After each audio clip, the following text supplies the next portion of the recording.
I never thought my father's death would lead to this moment. Standing in our family home's living room, watching my sister Miranda parade around like she already owned everything. The reading of the will was about to start, but she had been living in Dad's house for the past 3 months, ever since he fell ill. "Nice of you to finally show up, Olivia," Miranda said with that fake smile I knew all too well. "I was beginning to think you wouldn't make it." I gripped my purse tighter and forced myself to stay calm. "I wouldn't miss this, Miranda. Dad meant everything to me." She rolled her eyes. "Right. That's why you only visited him twice during his final months while I was here every day taking care of him." What she conveniently left out was how she had deliberately scheduled his care during my work hours, how she'd forgotten to call me when his condition changed, and how she'd told the nursing staff I was too busy to be bothered with updates. I only found out how serious things had gotten when Dad's best friend Paul called me directly. Dad's lawyer, Mr. Harrison, cleared his throat as he entered the room. He was an older man who had handled my father's legal affairs for over 30 years. His face gave nothing away as he set his briefcase on the coffee table. "Ladies, if you'll both take a seat, we can begin the reading of your father's last will and testament." Miranda settled into Dad's favorite armchair like it was already hers, crossing her legs and placing her hand possessively on the armrest. She even had her car keys sitting on the side table, the keys to Dad's vintage Corvette that she'd been driving around town since he got too sick to drive. I took a seat on the couch across from her, trying to ignore the family photos she'd already rearranged, putting her pictures front and center while mine had mysteriously disappeared. "Before we begin," Mr. Harrison said, "I want to express my condolences. Richard was not only my client, but a dear friend." "Thank you," I said softly. Miranda just nodded impatiently. "Let's get started, shall we? I have plans later today." Mr. Harrison opened his briefcase and pulled out a thick document. "This is the final will and testament of Richard James Cooper, revised and signed 6 months ago." 6 months ago, just before Dad got his diagnosis. I felt a lump forming in my throat. As Mr. Harrison began reading the standard legal preamble, I thought back to my childhood in this house, the Christmas mornings by the fireplace, Dad teaching me to ride a bike in the driveway, him helping me with homework at the kitchen table. After Mom died when I was 12, it had been just Dad and me for 5 years before he remarried, and Miranda became my stepsister. Miranda, who was 3 years older than me, had never liked me. From day one, she saw me as competition for her mother's attention, and later, for Dad's love. What started as typical teenage drama evolved into something more calculated as we grew older. While I worked my way through college with a part-time job and student loans, Miranda dropped out after a semester and somehow convinced Dad to fund her finding herself through a series of failed business ventures and exotic vacations. "I leave my collection of books to my daughter Olivia, who shared my love of literature," Mr. Harrison read, pulling me from my thoughts. Miranda smirked. "Enjoy your dusty old books." I ignored her. Dad's book collection meant the world to me. We'd spent countless hours discussing our favorite novels. To my stepdaughter Miranda, I leave my collection of watches and cufflinks, which her mother helped me select over the years. Miranda's smile faltered slightly. Dad's watch collection, while nice, wasn't particularly valuable. Mr. Harrison continued, "My financial assets shall be divided as follows: 50% to Olivia, 30% to Miranda, and 20% to be donated to the children's hospital that treated Olivia during her childhood illness." I felt tears spring to my eyes. Even after his death, Dad was still thinking of others. When I was 9, I'd spent 3 months in that hospital fighting pneumonia. The staff there had become like family. Miranda's face had turned stony. "That's not fair," she muttered under her breath. Mr. Harrison ignored her and continued reading. "As for my primary residence, where we have shared so many memories..." This was it. The house. Miranda straightened in her seat, a confident smile returning to her face. She'd been telling everyone who would listen that Dad had promised her the house. She'd even started renovating the kitchen without any permission, tearing out the vintage cabinets Mom had loved. "The house at 1472 Maple Avenue shall pass to my daughter, Olivia Cooper." The room went completely silent. I couldn't have heard that right. "Excuse me?" Miranda's voice cut through the silence like a knife. There must be some mistake. Mr. Harrison adjusted his glasses. There's no mistake, Miss Stevens. The house has been left to Olivia. Miranda shot to her feet. That's impossible. Dad promised me the house. We discussed it many times. He knew I've been living here, taking care of him. I've already started renovations. Without permission, I reminded her quietly. She whirled on me. Shut up. You weren't even here. You don't deserve this house. You didn't take care of him like I did. Mr. Harrison calmly continued. However, in recognition of Miranda's assistance during my illness, I have included a special provision. Miranda's breathing steadied as she slowly sat back down, a look of vindication spreading across her face as she shot me a triumphant glare. Miranda shall be permitted to live in the house for a period not exceeding 30 days from the reading of this will, to allow her sufficient time to make new living arrangements. The color drained from Miranda's face. 30 days? That's it? There's more, Mr. Harrison said, adjusting his glasses. Please allow me to continue with Clause 5. Miranda fell silent, her knuckles turning white as she gripped the armrests of Dad's chair. Clause 5, Mr. Harrison read. To my stepdaughter Miranda, while I have appreciated your presence during my illness, I am not unaware of your actions and intentions. You have 30 days from the reading of this will to vacate the premises at 1472 Maple Avenue. During this time, you will not remove any items from the house beyond your personal belongings. You will not continue any renovations or alterations to the property. The vintage Corvette you have been using must be returned to the garage immediately, as it now belongs to Olivia. I sat in stunned silence. Dad had known. All along, he had seen through Miranda's manipulations. Furthermore, Mr. Harrison continued, his voice steady. If these conditions are not met, if any damage is done to the property, or if any items are removed without authorization, the 30% of financial assets previously allocated to Miranda will instead be added to the children's hospital donation. Miranda's face had transformed completely. The confident, smug expression was gone, replaced by something between shock and rage. Her mouth opened and closed several times, but no words came out. Richard asked me to clarify that this decision was made with careful consideration, Mr. Harrison added, looking directly at Miranda. He valued family above all else, but he also believed in fairness and honesty. I couldn't believe what I was hearing. All those years I thought Dad didn't notice how Miranda manipulated him, how she pushed me aside, how she took advantage of his generosity. But he had seen it all.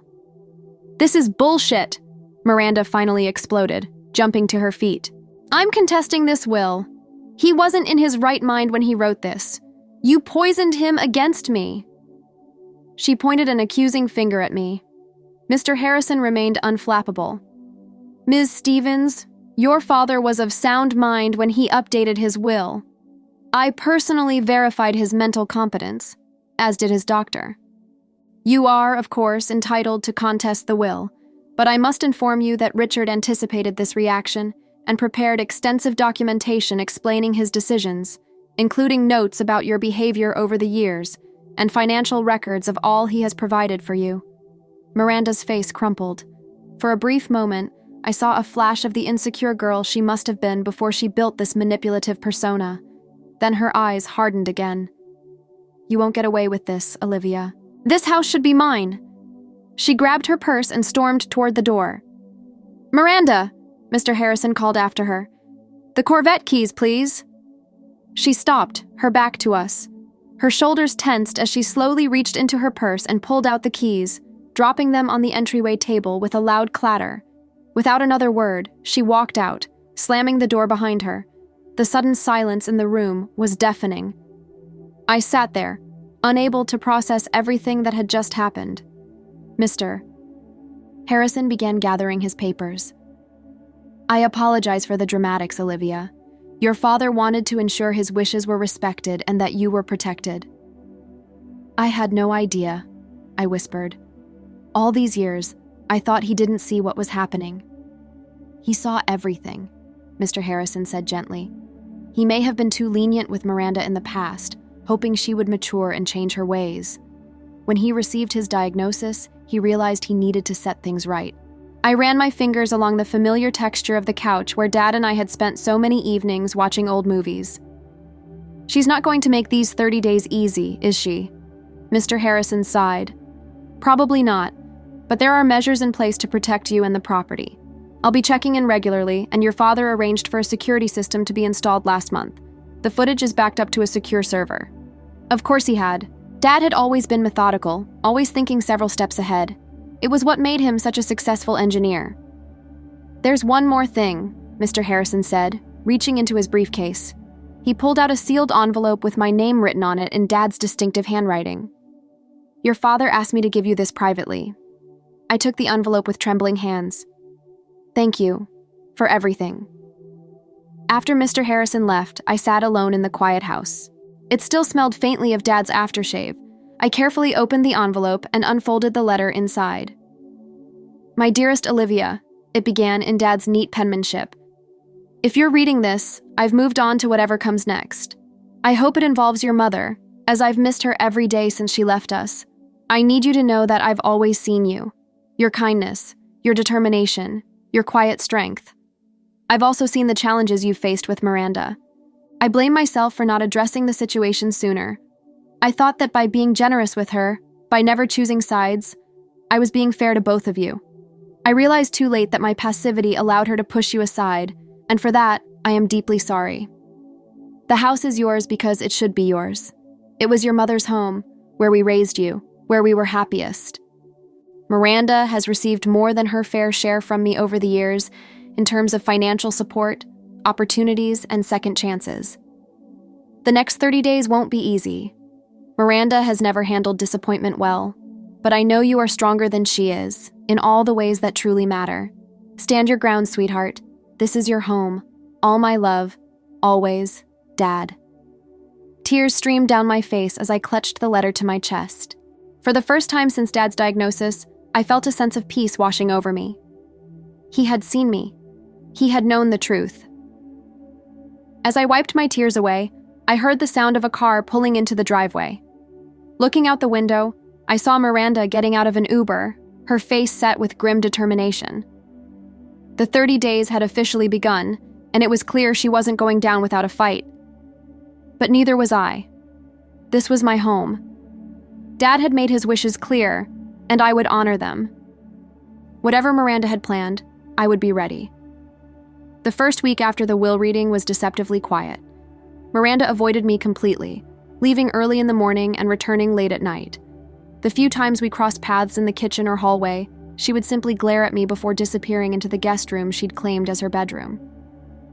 Part of me hoped she was actually looking for a new place to live, but I knew better. Miranda never gave up that easily, especially when she felt entitled to something. On day 8, it started. I came home from work to find a group of strangers in the living room, wine glasses in hand, examining the furniture and decor, as Miranda led them on what appeared to be a tour of the house. "And this original hardwood flooring is throughout the main level," she was saying as I walked in. "I'm planning to refinish it once the paperwork is finalized." "Excuse me," I said loudly, setting my bag down with deliberate force. "What's going on here?" Miranda turned, her surprise quickly morphing into a practiced smile. "Olivia, I didn't expect you home so early. I was just showing some friends the house." The 3 well-dressed strangers looked uncomfortably between us. "These don't look like friends," I replied, noting their professional attire and the business card one of them was slipping back into his pocket. "They look like potential buyers." "Oh, just some people interested in the neighborhood," Miranda said dismissively. "No harm in showing them around." I stepped forward, addressing the strangers directly. "I'm sorry for the confusion, but this house is not for sale. It belongs to me, and my stepsister has no authority to show it to anyone." One of the men cleared his throat. "Ms. Stevens told us she inherited the property and was looking to sell quickly before making some renovations. The audacity of her lie made my blood boil, but I kept my voice level. She was misinformed. I have the legal documents proving my ownership if you'd like to see them." The visitors exchanged glances before making their excuses and heading for the door. As the last one left, Miranda's friendly facade dropped. "You're being ridiculous," she snapped. This house is wasted on you. You live in that tiny apartment downtown and barely visit. I could sell it and split the money with you. We'd both come out ahead." "That's not happening, Miranda. The house isn't for sale." Her eyes narrowed. "You think you've won, don't you? Just because Dad had a moment of weakness at the end? Is that what you think happened? That he wasn't in his right mind?" "The Dad I knew wouldn't have done this to me," she insisted. "Not after everything I did for him." I thought about responding, about pointing out how she'd manipulated Dad for years, but what was the point? She would never see it that way. "You have 22 days left," I said instead. "I suggest you start looking for a new place to live." The next morning, I woke up to the sound of hammering. Following the noise, I found Miranda in the kitchen with a contractor who was removing the custom cabinet doors Dad had installed himself. "What are you doing?" I demanded. Miranda barely glanced at me. "Continuing the renovations I started before Dad died. The kitchen needs updating." "The will specifically stated no renovations," I reminded her. "You need to stop this right now." "Or what?" she challenged. "You'll call your lawyer? By the time anything happens, these ugly cabinets will be gone." I turned to the contractor. "I'm sorry, but there's been a misunderstanding. I'm the owner of this house, and I haven't authorized any work. You'll need to stop immediately." The man looked confused. "The lady said she owned the place." "She doesn't," I said firmly. "And continuing unauthorized work could be considered property damage, which would have legal consequences." He set down his tools. "Look, I don't want any trouble. I'll need to be paid for the work I've done so far, though." "Send the bill to Ms. Stevens," I told him. "She hired you under false pretenses." After the contractor left, Miranda exploded. "You think you're so clever, don't you? Playing the poor, innocent daughter who never left home while I'm the evil stepsister. Well, guess what? Dad loved me too. He promised me this house multiple times." "If that were true, it would be in the will," I said quietly. "He changed it when he was sick, when he wasn't thinking clearly." Her voice cracked slightly. "This isn't fair. I need this house more than you do." "Need it, or just want it?" Miranda's face hardened. "You have no idea what my life is like. You with your perfect career and your perfect friends. You've always had everything handed to you." The irony of her statement was so absurd I almost laughed. While she had been traveling the world on Dad's dime, I had been working 60-hour weeks to build my career from nothing. "That's not true, and you know it," I replied. "But it doesn't matter now. The decision has been made, and you need to respect it." She picked up her purse. "We'll see about that."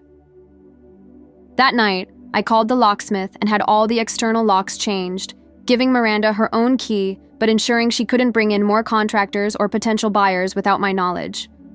I also called Mr. Harrison, who advised me to document everything. The next few days brought new tactics. Miranda began inviting friends over for loud parties that lasted well into the night. When that didn't drive me out, she started accidentally leaving candles burning, the stove on, or water running in sinks.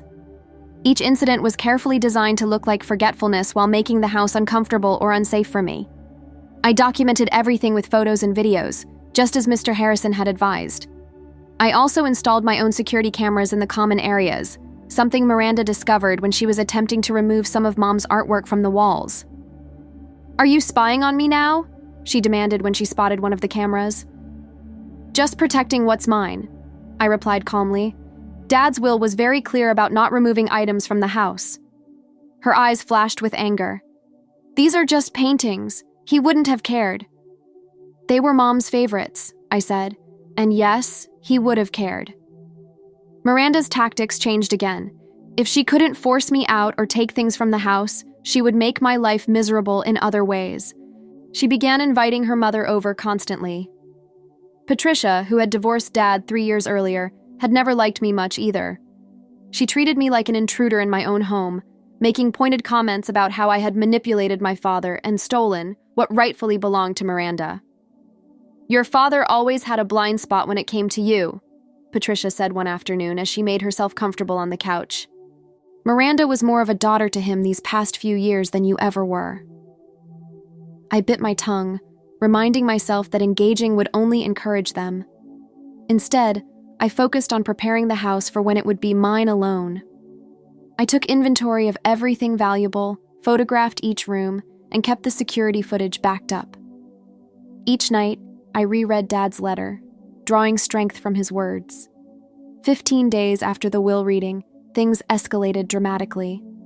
I came home from work to find moving boxes stacked in the entryway and Miranda directing two men who were wrapping the antique dining room furniture in padding. "Stop right there!" I shouted, dropping my bag and rushing to intervene. "What do you think you're doing?" "Taking what's mine," Miranda said coolly. "This dining set belonged to my mother's family, not yours." That was a blatant lie. The dining set had been in our house for as long as I could remember, years before Dad even met Patricia. "That's not true," I said to the movers. "This furniture is part of the estate and cannot be removed from the house." "She's confused," Miranda told them.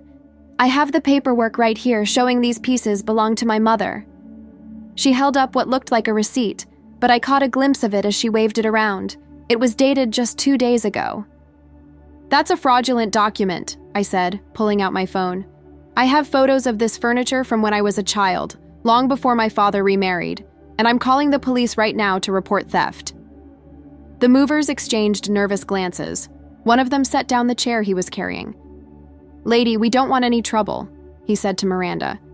"You said this was all cleared legally." "It is," she insisted. "She's lying." I pulled up the photos on my phone. Old digital Christmas pictures Dad had transferred from film years ago, clearly showing the same dining set with a much younger me sitting at it, long before Miranda entered our lives. "I'm the legal owner of this house and everything in it," I said firmly, showing them the photos. "And I'm still calling the police if you don't leave right now." They didn't need more convincing. Apologizing for the confusion, they quickly gathered their things and left, leaving Miranda fuming in their wake. "You bitch," she hissed once they were gone. "You think you're so righteous, but you're just selfish. You don't even need half the things in this house." "That doesn't give you the right to take them," I replied, trying to keep my voice steady despite my racing heart.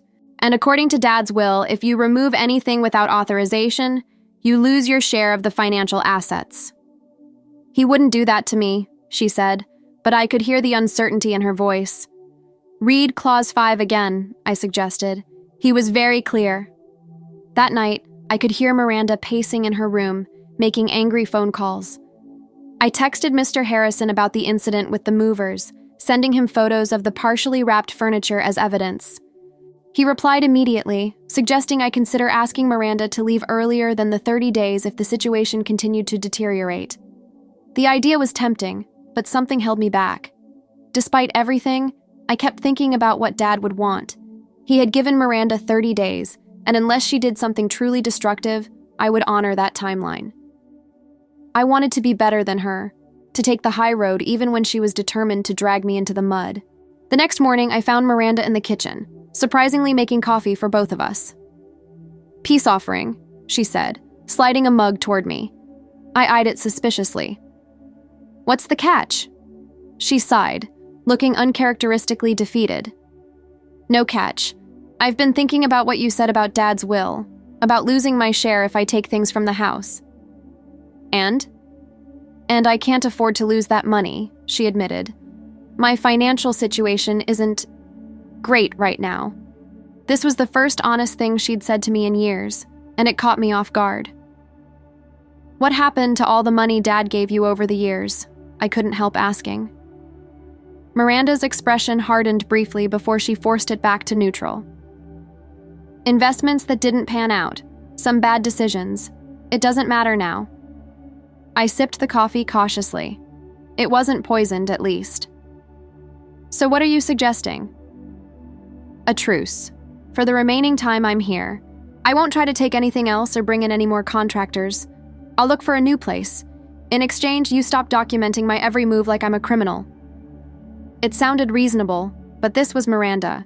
There had to be more to it. "And?" I prompted. She hesitated. "And maybe you could consider giving me some of the furniture when I move out. Not the valuable antiques," she added quickly when she saw my expression. "Just practical things I might need for a new place. A bed, maybe a couch, Nothing sentimental. This was new territory.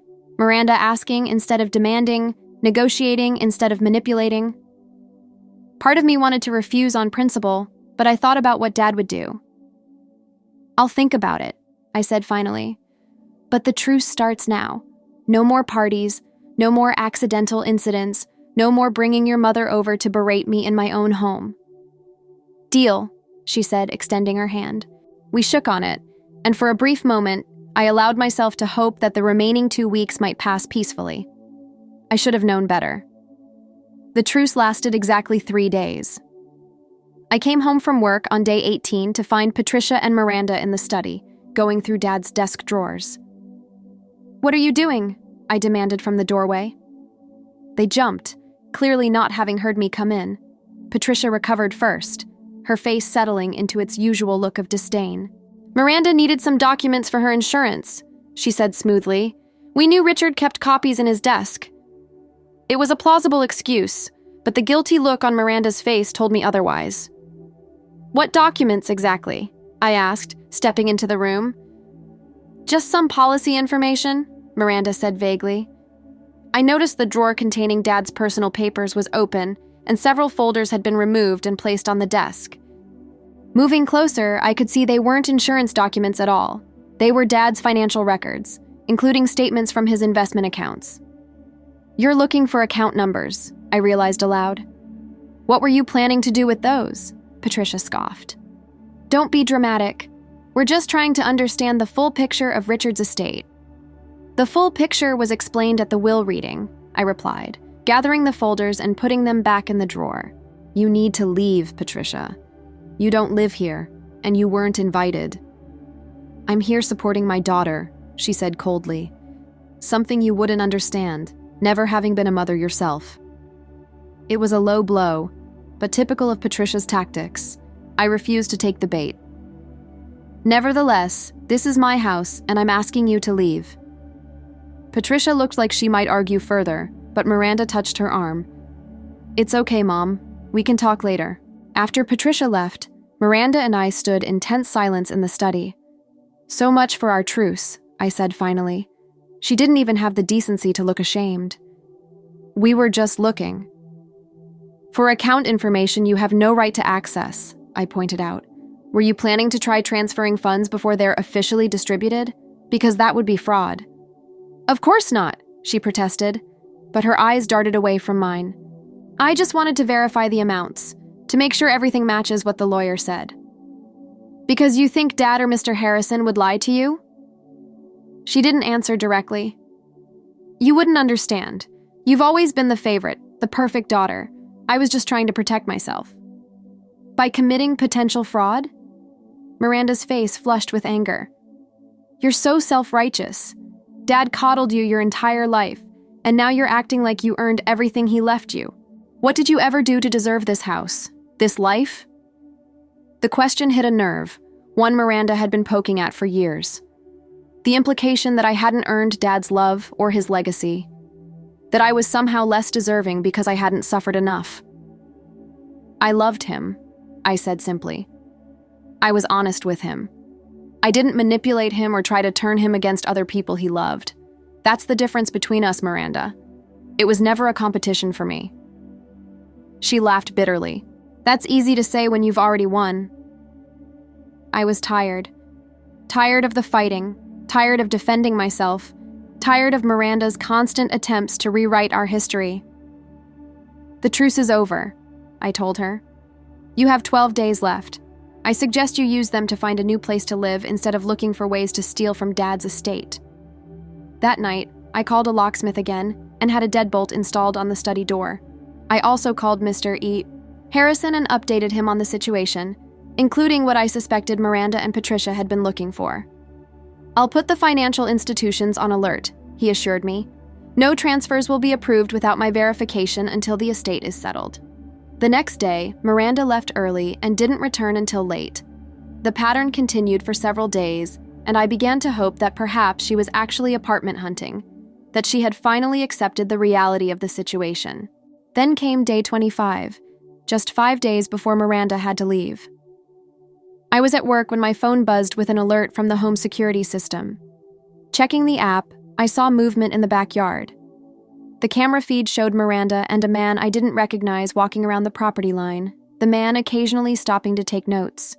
I immediately called her cell phone, but it went straight to voicemail. Not wanting to leave work for what might be nothing, I kept checking the security feed throughout the day. The man left after about an hour, but the encounter left me uneasy.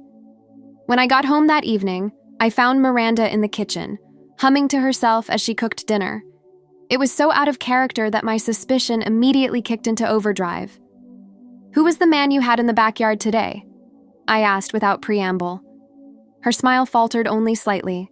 "Just a friend helping me with something." "A friend who needed to measure our property line?" Miranda sighed dramatically. "Fine. If you must know, he's a real estate appraiser. I was just trying to get a sense of what my share of the house would be worth if we sold it." "You don't have a share of the house," I reminded her. "It's mine. Completely." She shrugged, turning back to the stove. "For now." A chill ran down my spine. "What's that supposed to mean?" "Nothing, just that things change. Legal situations evolve." She stirred the pasta sauce she was making. "I made enough for two if you're hungry." I ignored her offer. "Are you contesting the will? Because Mr. Harrison already told you that Dad left extensive documentation." "I'm just exploring my options," she cut in. "That's all. No need to get worked up about it." But I was worked up. The idea of dragging this out through legal challenges made my stomach knot. Even if she didn't have a case, the process would be expensive, time-consuming, and emotionally draining. "Why can't you just accept what Dad decided?" I asked, my voice softer than I intended. "Why does it always have to be a battle with you?" For a moment, Miranda's facade cracked. Something like genuine hurt flashed across her face. "Because he was my dad too," she said quietly. "Maybe not biologically, but for 20 years, he was my father. And at the end, he chose you over me. Again." I was stunned into silence. Was that really how she saw it? As Dad choosing me over her? When he had given her so much over the years, paying for her trips, funding her business ventures, bailing her out of financial trouble time and again? "He didn't choose me over you," I said finally. "He just set boundaries. Something he should have done a long time ago." Miranda's expression hardened again. "Save the psychoanalysis. You got what you wanted. You always do." I decided to change tactics. "What would it take, Miranda, to end this peacefully?" She looked at me with genuine surprise. "What do you mean?" "I mean, what would it take for you to accept the will, move out as scheduled, and not contest anything? No more games, no more legal threats, just closure." She considered this for a long moment, then said, "The Corvette." "Dad's car? That's what you want?" She nodded. "I've been driving it for months. I love that car. Let me have it, and I'll walk away without a fight." I hesitated. The vintage Corvette was worth a significant amount of money, but more than that, it had been Dad's pride and joy. He had restored it himself, spending countless weekends tinkering with the engine, buffing the cherry red paint to a mirror shine. "I need to think about it," I said finally. That night, I sat in the garage, running my hand over the Corvette's smooth hood, remembering Dad teaching me to drive in this car when I turned 16. The leather seat still smelled like his aftershave. Could I give it up if it meant peace? Was that what Dad would want? I pulled out his letter again, reading it for what felt like the 100th time. One line stood out to me. "Stand your ground, sweetheart. This is your home." The next morning, I found Miranda having coffee on the patio. "I've thought about your offer," I told her. She looked up expectantly. "I can't give you the Corvette," I said. "It meant too much to Dad, and it means too much to me. But I can offer you something else." Her face fell. "Like what?" "I'll help you find a new place. I'll give you some of the furniture you need, as we discussed before. And..." I took a deep breath. "I'll give you an additional 10% of my inheritance to help you get established." Miranda's eyes widened. "Why would you do that?" "Because despite everything, you were part of Dad's life for 20 years, and because I want this to be over." She studied my face, looking for signs of deception or manipulation, probably because those were the tactics she would have used in my position. How do I know you'll keep your word? We'll put it in writing. Mr. Harrison can draw up an agreement. Miranda contemplated this, weighing her options. I could practically see the calculations happening behind her eyes. 15%, she countered. 12, I replied. And you leave in 5 days instead of waiting the full 30. She hesitated, then nodded. Deal. We shook hands, and for the first time in years, maybe ever, I felt like we had reached a genuine understanding. The next 5 days passed in a blur of activity. True to my word, I helped Miranda find an apartment she could afford with her inheritance plus my additional contribution. I let her take the guest room furniture, some kitchen items, and a few decorative pieces that had no sentimental value to me. Mr. Harrison drew up an agreement specifying the additional funds I would provide in exchange for Miranda waiving any right to contest the will or make future claims against the estate. We both signed it in his office, the tension between us finally beginning to ease. On day 28, 2 days earlier than required, Miranda loaded the last of her belongings into a moving van. So, this is it, she said, standing in the driveway where we had spent so many years as reluctant family members. This is it, I agreed. An awkward silence fell between us. We weren't friends, probably never would be, but maybe we didn't have to be enemies anymore either. I'm sorry, Miranda said suddenly, surprising me. Not for everything, but for some things. For how I acted after Dad died. It wasn't a full apology, but from Miranda, it was monumental. I'm sorry too, I replied, that it had to come to this. She nodded, then held out her hand. We shook, and this time it felt like a genuine goodbye rather than another temporary truce. As the moving van pulled away, I felt a weight lifting from my shoulders. The house was finally mine, just as Dad had intended. I walked back inside, running my hand along the familiar walls, feeling my mother's presence in the original fixtures Miranda hadn't managed to remove, sensing Dad's spirit in every corner. That evening, I sat on the porch swing Dad had built when I was 10, watching the sunset just as we used to do together. I pulled out his letter one last time, but I found I didn't need to read it anymore. I knew what it said.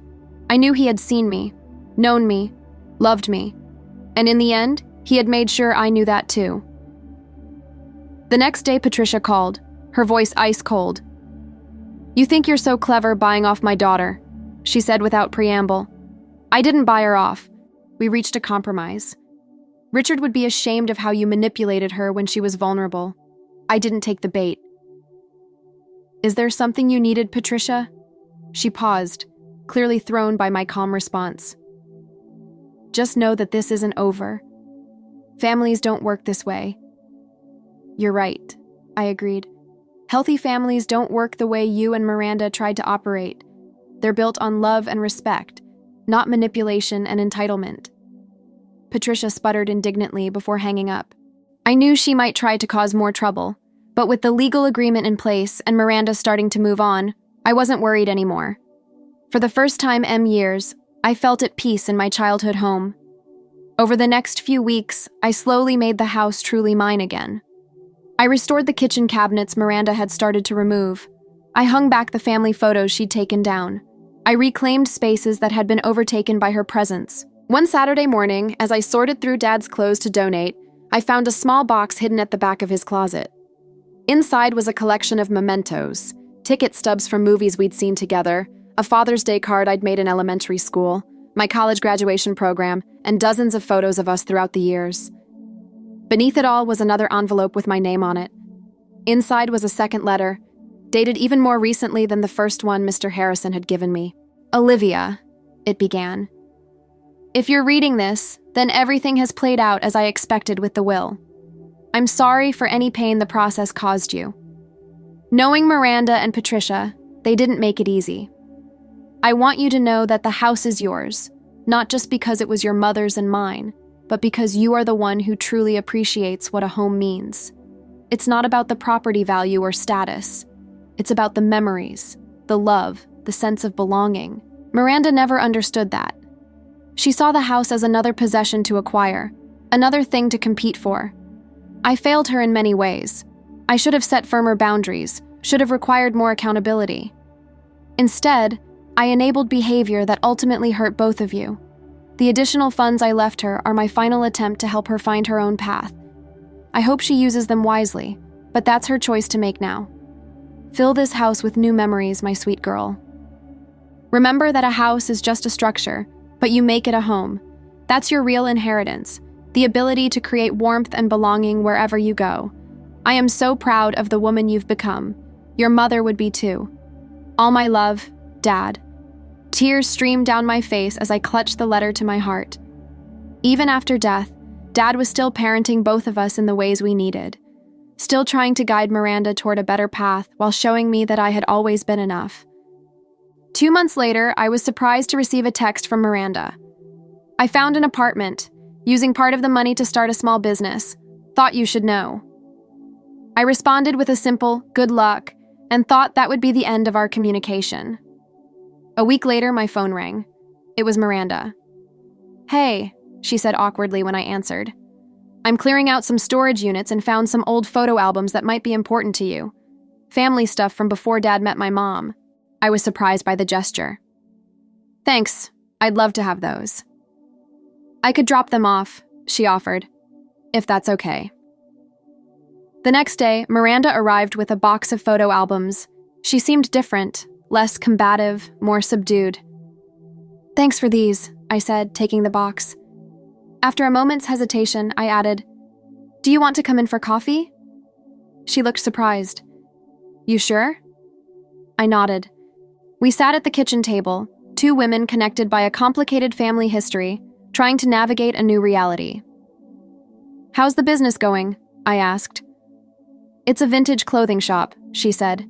"Just signed the lease yesterday. It's scary, but exciting." "Dad would have liked that," I said honestly. Miranda's eyes met mine. "You think?" "Yeah. He always said you had good taste and style." A small smile formed on her lips. "He did?" I nodded. "All the time." We sipped our coffee in silence for a moment. "I'm sorry," she said suddenly. "Not for everything, but for how I acted after he died, and for trying to take things that weren't mine." It wasn't a complete apology, but from Miranda, it was monumental. "I'm sorry too," I replied, "that it had to be so difficult." As she was leaving, Miranda paused in the doorway. "You know, my mom's still planning to make trouble. She keeps telling me to fight the will." "And what do you tell her?" I asked. Miranda shrugged. "That I'm done fighting. It's exhausting." 6 months later, Miranda invited me to the grand opening of her shop. It was small but stylish, filled with carefully curated vintage pieces. She seemed different here, more confident, more authentic than I'd ever seen her. "You came," she said when she spotted me, genuine surprise in her voice. "Nice place," I replied, looking around. "Very you." She actually smiled at that. Turns out I'm pretty good at this. Who knew? As I browsed through the racks, I noticed a framed photo on the wall behind the counter, a picture of Dad with both of us at his birthday party years ago. One of the rare moments we had all seemed like a real family. "That's a good picture of him," I said, nodding toward the frame. Miranda looked over her shoulder at it. "Yeah, I have a few others too, if you'd ever want copies." "I'd like that," I said, and meant it. We weren't friends, probably never would be. There was too much history, too many wounds that had barely started to heal. But standing in her shop, seeing her finally creating something of her own instead of trying to take from others, I felt something I hadn't expected. Hope. Hope that maybe Dad's last lesson to both of us was finally taking hold. That homes weren't just about physical spaces, but about what you build yourself. That inheritance wasn't just about possessions, but about values and memories. As I drove home to the house that was now truly mine, I thought about the way Dad had arranged things in his will. It hadn't just been about distributing assets. It had been his final attempt to help us both grow up and move forward, Miranda by forcing her to stand on her own 2 feet, and me by empowering me to stand my ground. That night, I sat on the porch swing Dad had built when I was 10, watching the sunset just as we used to do together.